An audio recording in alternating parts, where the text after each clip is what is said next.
Welcome back again. This is విదే you watching వీదిటికి government jobs channel. Guys, రెగ్యులర్గా మేము గవర్నమెంట్ జాబ్ అప్డేట్స్ అయితే ఇస్తున్నాం. సో చాలా మంచి సపోర్ట్ అవుతుంది, చాలా మంచి రెస్పాన్స్ వస్తుంది. సో చాలా ఎక్కువ మంది చూస్తున్నారు. సో ఎక్కువ మందికి షేర్ చేయడానికి అయితే మ్యాక్సిమం ట్రై చేయండి గైస్. ఎందుకంటే గవర్నమెంట్ జాబ్ ఆస్పిరెంట్స్ చాలా మంది అయితే ఉన్నారు మనకి ఏపీ అండ్ తెలంగాణలో. వాళ్ళకి చాలా వరకు యూజ్ అవుతుంది మన యొక్క ఛానల్ ఏమన్నా కంటెంట్ గైస్. ఓకే, ఈరోజు ఎక్సలెంట్ జాబ్ అప్డేట్ అయితే వచ్చింది. మంచి నోటిఫికేషన్ అయితే రిలీజ్ చేశారు. ఇన్సూరెన్స్ కంపెనీ నుంచి మనకి డైరెక్ట్గా గవర్నమెంట్ ఉద్యోగాలు అయితే మనకైతే రిలీజ్ చేశారు. నేషనల్ ఇన్సూరెన్స్ కంపెనీ నుంచి మనకి అడ్మినిస్ట్రేటివ్ ఆఫీసర్ అంటే ఏఓ రోల్స్కి వీరు ఒక మంచి నోటిఫికేషన్ రిలీజ్ చేశారన్నమాట. అరౌండ్ 266 వేకెన్సీస్ తోటి మంచి నోటిఫికేషన్ రిలీజ్ అయింది. అండ్ జీతం చూడండి మనకి 90,000 వరకు మనకైతే ఉంటుంది. అది కూడా క్లియర్గా మెన్షన్ చేస్తారు. ఓకే, పర్ మంత్ 90,000 వరకు మనకి చక్కగా జీతం వస్తుంది. లైఫ్ సెట్ అయ్యే జాబ్స్ కేస్ ఆఫీసర్ స్థాయి జాబ్స్ కాబట్టి వీడియో ఎండ్ ఎవర్ చూడండి. క్లియర్గా డీటెయిల్స్ అయితే డిస్కస్ చేస్తాను. సో మొత్తం అసలు నోటిఫికేషన్ ఉన్న అన్ని డీటెయిల్స్ ఎక్స్ప్లోర్ చేద్దాం. బిఫోర్ దట్ కంపల్సరీ లైక్ చేయండి, షేర్ చేయండి. Let's start guys. మీరు ఇక్కడ చెక్ చేసుకోవచ్చు నేషనల్ ఇన్సూరెన్స్ కంపెనీ. సో ఇది గవర్నమెంట్ ఆఫ్ ఇండియా అండర్టేకింగ్లోకి అయితే వస్తుంది. సో చాలా మంచి కంపెనీ గైస్. ట్రస్టెడ్ సిన్స్ 1906 అట. అంటే ఎంత ఓల్డ్ కంపెనీ చూడండి ఒకసారి. సో గవర్నమెంట్ ఆఫ్ ఇండియా అండర్టేకింగ్లోని ఇన్సూరెన్స్ సంబంధించిన వర్క్స్ అన్ని కూడా వీళ్ళైతే చేస్తారు. మీరు ఇక్కడ చెక్ చేసుకోవచ్చు. ఓకే, సో వీళ్ళ దగ్గర నుంచి మనకి వీళ్ళ ఒక రిక్రూట్మెంట్ పేజ్లో ఒక నోటిఫికేషన్ అయితే రిలీజ్ చేస్తారు. మీరు చూడండి రిక్రూట్మెంట్ పేజ్లో ఇంపార్టెంట్ నోటీస్లోని ఇలా కిందకి వస్తే recruitment of administrative officer journalist and specialist రోల్స్కి ప్రజెంట్ ఈ యొక్క నోటిఫికేషన్ అయితే రిలీజ్ అయింది. ఎప్పుడు రిలీజ్ అయిందో చూడండి ఒకసారి. 10th June 2025 రిలీజ్ అయింది అనమాట. సో గైస్ చూస్తే మనకి 2023 and 2024 కూడా మనకైతే అప్పుడు రిలీజ్ చేశారు. సో ఆఫ్టర్ దట్ ఇప్పుడు మళ్ళీ 1 year తర్వాత 2024 and 2025 ఈ అకాడమిక్ ఇయర్కి సంబంధించి ఈ యొక్క నోటిఫికేషన్ అయితే రిలీజ్ చేశారు. ఈ యొక్క నోటిఫికేషన్ ఓపెన్ చేసి మనం అయితే డీటెయిల్స్ అయితే ఎక్స్ప్లోర్ చేద్దాం. ఫస్ట్ మనకి ఈ యొక్క పీడిఎఫ్ అయితే ఇలా ఇచ్చారన్నమాట. క్లియర్గా చెక్ చేసుకోండి. ఫస్ట్ డీటెయిల్స్ దగ్గర నుంచి డేట్స్ దగ్గర నుంచి అన్నీ చూద్దాం. సో గైస్ చూస్తే మనకి national insurance company government of India అండర్టేకింగ్లో వర్క్ చేస్తుంది. సో దీని యొక్క హెడ్ క్వార్టర్స్ వచ్చేటప్పుడు మనకైతే కోల్కతాలో ఉంటుంది. సో గైస్ చూడండి, national insurance company limited invites the application for 266 vacancies కోసం వీళ్ళైతే ఈ యొక్క నోటిఫికేషన్ అయితే రిలీజ్ చేశారు. చూడండి, online registration comes from 12th June రేపటి నుంచి అయితే స్టార్ట్ అవుతుంది. లాస్ట్ డేట్ ఏమో మనకి 3rd July వరకు అయితే ఉంటుంది. పేమెంట్ ఆఫ్ అప్లికేషన్ ఫీజు మనకి 3rd July వరకు మీరైతే పే చేయాలి రేపటి నుంచి. డేట్ ఆఫ్ ఎగ్జామినేషన్ చూస్తే దీంట్లో మనకి 2 phases ఉంటాయి గైస్. ఓకే, phase 1 వచ్చేటప్పటికి సో 20th July టెంటేటివ్గా మనకైతే కండక్ట్ చేసేస్తారు. సో ఆఫ్టర్ దట్ మనకి ఎగ్జామినేషన్ కమెన్స్మెంట్ అంటే డౌన్లోడ్ phase 2 డౌన్లోడ్ గురించి తర్వాత చెప్తారట. తర్వాత phase 2 ఎగ్జామినేషన్ వచ్చేటప్పుడు మనకి 31st August మనకైతే కండక్ట్ చేస్తారు.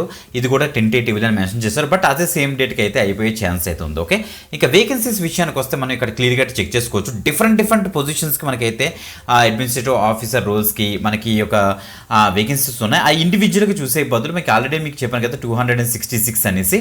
సో బేస్డ్ ఆన్ దట్ మీకు ఇండివిజువల్గా మీకు చూపిస్తాను. సో దాని యొక్క రూల్స్ ఏంటి, ఎడ్యుకేషన్ క్వాలిఫికేషన్స్ ఏంటి అన్ని కూడా. ఫస్ట్ ఆఫ్ ఆల్ మనం ఎలిజిబిలిటీ కేటగిరీలో మీరు ఇండియన్ నేషనల్స్ అంటే మన ఇండియన్ సిటిజన్ అయితే ఈ యొక్క జాబ్కి అయితే అప్లై చేసుకోవచ్చు. మీరు ఇక్కడ చెక్ చేసుకోండి. వన్స్ మీరు సెలెక్ట్ అయిన తర్వాత మనకి ప్రొబేషన్ పీరియడ్ వచ్చేటప్పుడు మనకైతే 1 year ఉంటుంది. 1 year తర్వాత మీకు అయితే సో కన్ఫర్మ్ అయితే అవుతుంది అనమాట. సో మీరు చెక్ చేసుకోవచ్చు. సో బాండ్ కూడా ఉంటుంది గైస్. వన్స్ మీరు జాయిన్ అయిన తర్వాత మీరు 4 years అయితే మినిమం సర్వ్ చేయాలి. మధ్యలో కనుక వెళ్ళిపోతే 1 year గ్రాస్ శాలరీ మీరు అయితే ఇచ్చేయాల్సి వస్తుంది. చెక్ చేసుకోండి.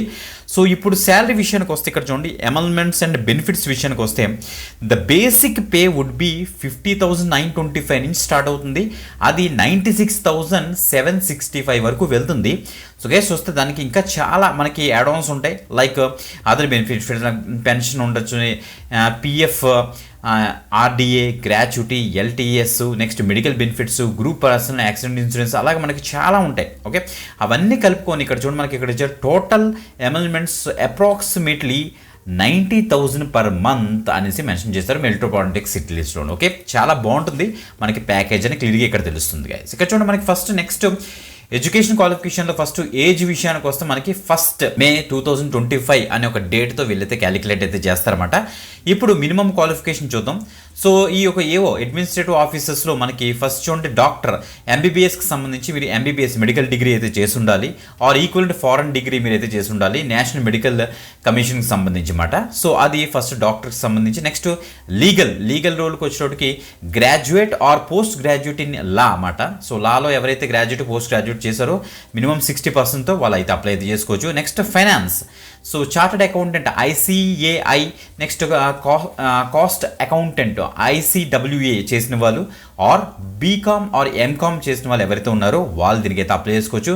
మినిమం 60% మీకైతే ఉండాలి. SC ST వాళ్ళకి ఏమో 55% ఉంటే సరిపోతుంది. Information technology BE BTech ME MTech computer science information technology are MCA candidates ఎవరైతే ఉన్నారో 60% మార్క్స్ ఉన్న క్యాండిడేట్స్ అందరూ కూడా అప్లై అయితే చేసుకోవచ్చు. SC ST వాళ్ళు ఏమో 55% మార్క్స్ ఉన్న వాళ్ళు అప్లై అయితే చేసుకోవచ్చు. ఓకే, ఇంకా ఆటోమొబైల్ ఇంజనీరింగ్ వచ్చేటోడికి సో ఇక్కడ చూడండి మనకు క్లియర్ ఇచ్చారు. BE BTech ME MTech automobile ఇంజనీరింగ్లో చేసిన వాళ్ళు, next BE BTech ME MTech any branch of engineering together with diploma at least 1 year duration in automobile. So diploma ఆటోమొబైల్లో చేసి BE BTech వేరే బ్రాంచ్ చేసిన వాళ్ళు కూడా అప్లై అయితే చేసుకోవచ్చట. 60% ఉండాలి, 55% ఏమో SC ST వాళ్ళకి అయితే ఉండాలి. జర్నలిస్ట్ ఆఫీసర్కి వచ్చేటికి మనకి graduate or post graduate any stream చేసినా మీరు అప్లై అయితే చేసుకోవచ్చు. ఫ్రమ్ రికగ్నైజ్డ్ యూనివర్సిటీ 60% ఉంటే చాలు అనేసి మెన్షన్ అయితే చేశారన్నమాట. మీరు ఇక్కడ చెక్ చేసుకోవచ్చు. ఓకే, ఇక ఏజ్ విషయానికి వస్తే నేను ఆల్రెడీ చెప్పాను కదా, ఫస్ట్ మే 2025 కల్లా మినిమం 21 ఇయర్స్ మ్యాక్సిమం 30 ఇయర్స్ ఉన్న క్యాండిడేట్స్ మీరు అయితే అప్లై అయితే చేసుకోవడానికి అయితే అవుతుంది. As per the government norms మనకి SC ST వాళ్ళకి ఏమో 5 ఇయర్స్, OBC వాళ్ళకి వచ్చేటోడికి 3 ఇయర్స్, PWBD క్యాండిడేట్స్కి వచ్చేటోడికి మనకి 10 ఇయర్స్ అయితే ఇస్తారు. ఎక్స్ సర్వీస్ మెన్స్కి వచ్చేటోడికి 5 ఇయర్స్ వస్తుంది. సో అలా మనకి డిఫెన్స్ సర్వీస్ పర్సనల్కి వచ్చేటోడికి 3 years. So public sector general insurance companies work చేసిన క్యాండిడేట్స్ అనేది మనకి 8 ఇయర్స్ వరకు ఏజ్ రిలాక్సేషన్స్ అయితే ఇస్తారు. మీరు ఇక్కడ చెక్ చేసుకోవచ్చు. రైట్, ఇక సెలక్షన్ విషయానికి వస్తే మనకైతే ఫస్ట్ ఆన్లైన్ ఎగ్జామినేషన్ అయితే ఉంటుంది. ఆన్లైన్ ఎగ్జామినేషన్ కూడా మనకి 2 phases ఉంటుంది. ఫస్ట్ ప్రిలిమినరీ ఎగ్జామినేషన్ ఉంటుంది, ఆఫ్టర్ దట్ మెయిన్ ఎగ్జామినేషన్ అయితే ఉంటుంది అనమాట. సో ప్రిలిమినరీ ఎగ్జామినేషన్కి చూస్తే మనకి క్లియర్గా ఇచ్చారు 100 మార్క్స్కి వీళ్ళైతే ఎవాల్యుయేట్ చేస్తారన్నమాట. క్లియర్ కట్గా చెక్ చేసుకోండి. So this test would be 60 minutes అంటే 1 hour మనకైతే డ్యూరేషన్ అయితే ఇస్తారు. 3 sections అయితే ఉంటాయి సెపరేట్గా. So English language, reasoning ability, next quantitative aptitude. So మనకి ఆబ్జెక్టివ్ టైప్ క్వశ్చన్స్ ఉంటాయన్నమాట. సో టోటల్గా 30, 35, 35 చూస్తే 100 క్వశ్చన్స్ 100 మార్క్స్కి అయితే ఇస్తారు. డ్యూరేషన్ ఆఫ్ ఈచ్ ఇండివిజువల్కి మనకి 20 minutes అయితే ఉంటుంది. ఇంగ్లీష్ అండ్ హిందీలో కూడా మనకి ఎగ్జామినేషన్స్ అయితే ఉంటుంది. అందులో ఇంగ్లీష్ మనం సెలెక్ట్ చేసుకొని రాయొచ్చు. ఓకే, నెక్స్ట్ మెయిన్ ఎగ్జామినేషన్ వచ్చేటోడికి ఇక్కడ క్లియర్గా మనకి మెన్షన్ చేశారు 250 మార్క్స్కి మనకైతే ఎవాల్యుయేట్ చేస్తారన్నమాట. ఆబ్జెక్టివ్ టెస్ట్లు అయితే మనకి అయితే ఉంటాయి.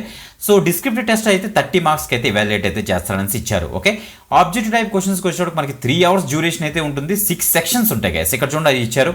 Test of reasoning, test of English language, test of general awareness, test of computer knowledge, test of quantitative aptitude మీద. సో 250 క్వశ్చన్స్ ఉంటాయి, 250 మార్క్స్ ఉంటుంది.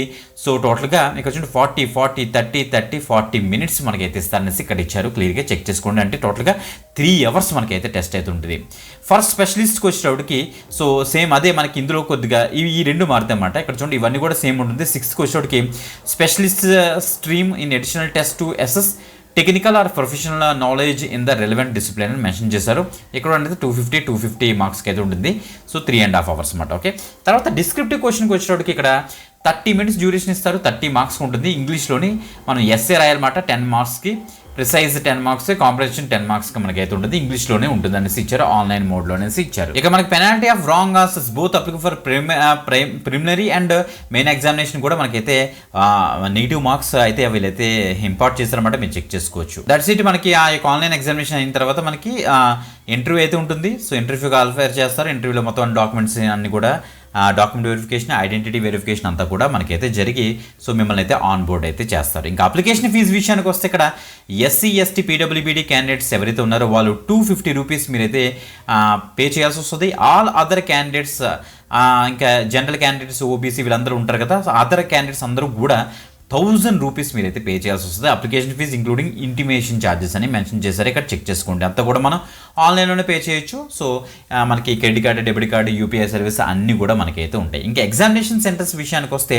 ఆంధ్రప్రదేశ్లోని మనకి ప్రిలిమినరీ ఎగ్జామినేషన్ ఫేజ్ 1కి వచ్చేటప్పటికి విజయవాడ, గుంటూరు, విశాఖపట్నం, ఒంగోలు అయితే ఇస్తున్నారు. ఇంకా అలా కిందకు వచ్చేస్తే మనకి తెలంగాణ కూడా మనకి ఇక్కడ ఉంటుంది. సో తెలంగాణకు వచ్చేటప్పటికి ఇక్కడ చూడండి హైదరాబాద్, రంగారెడ్డి అనేసి మెన్షన్ అయితే చేశారు. అదే మనకి ఫేజ్ 2 వచ్చేటప్పటికి ఆంధ్రప్రదేశ్ అండ్ తెలంగాణ కలిపి హైదరాబాద్లోనే మనకి ఈ యొక్క ఫేజ్ 2 మెయిన్ ఎగ్జామినేషన్ అయితే ఉంటుంది అనేసి క్లియర్గా మెన్షన్ అయితే చేశారు.